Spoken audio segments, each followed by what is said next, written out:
जय श्रीमन नारायण दोस्तों, आपका एक बार फिर से स्वागत है। और आज की वीडियो आधारित है भाई दूज के ऊपर।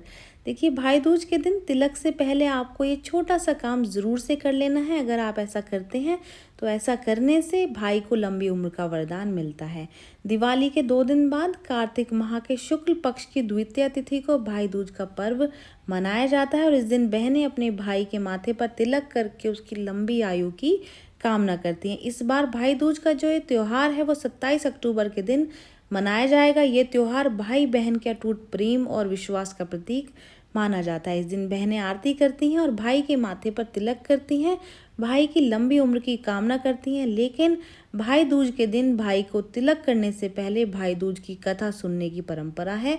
ये माना जाता है कि इस दिन कथा पढ़ने से और सुनने से जो यमराज का भय है वो समाप्त हो जाता है, वो खत्म हो जाता है और भाई को लंबी उम्र का वरदान मिलता है। भाई दूज की जो कथा है वो यमराज और उसकी बहन यमुना से जुड़ी हुई है और इस दिन भाई बहन को ये कथा ज़रूर से सुननी चाहिए।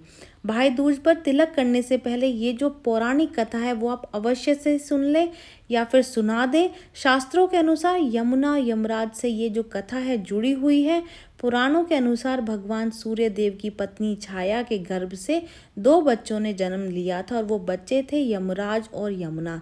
जी हाँ, उनकी कोख से यमराज और यमुना का जन्म हुआ था। दोनों भाई बहन एक दूसरे से बहुत प्यार करते थे। उन दोनों में एक दूसरे के लिए बहुत प्यार था, बहुत स्नेह था। यमुना हमेशा अपने भाई को भोजन के लिए हमेशा ही अपने घर पर बुलाती थी, लेकिन यमराज अपने कार्यों में व्यस्त होने के कारण यमुना के घर नहीं जा पाते थे। एक बार कार्तिक माह के शुक्ल पक्ष के दौरान यमुना ने फिर से भाई यमराज को भोजन के लिए घर पर आमंत्रित किया था।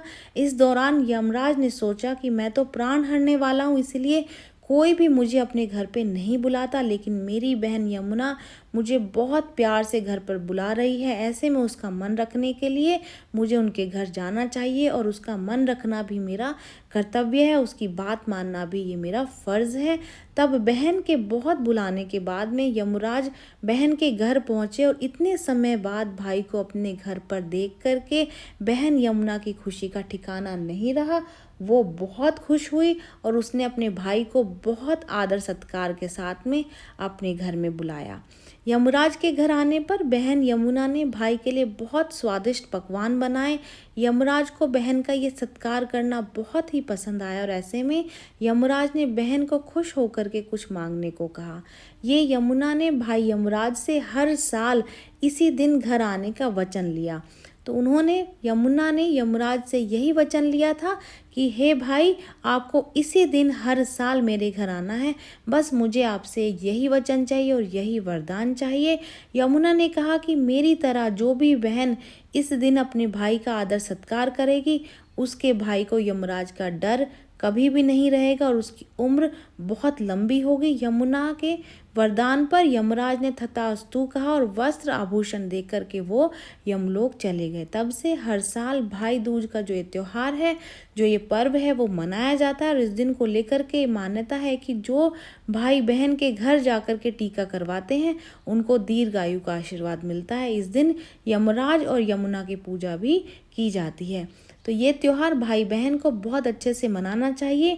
भाई को अपनी बहन के घर ज़रूर से जाना चाहिए और वस्त्र आभूषण लेकर के जाना चाहिए और बहन को भी अपने भाई के लिए स्वादिष्ट पकवान बनाने चाहिए और उसका बहुत ही आदर सत्कार करना चाहिए और साथ में दोनों को ये कथा ज़रूर से सुननी या फिर पढ़नी चाहिए। ये जानकारी यहीं तक ही। उम्मीद है दी गई जानकारी आपके काम आएगी और आप इसका लाभ उठाएंगे और भाई दूज का तिलक करने से पहले आप ये कथा ज़रूर से सुन लेंगे या फिर पढ़ लेंगे। तो चलिए मिलते हैं नई वीडियो में नई जानकारी के साथ। जय श्रीमन नारायण दोस्तों।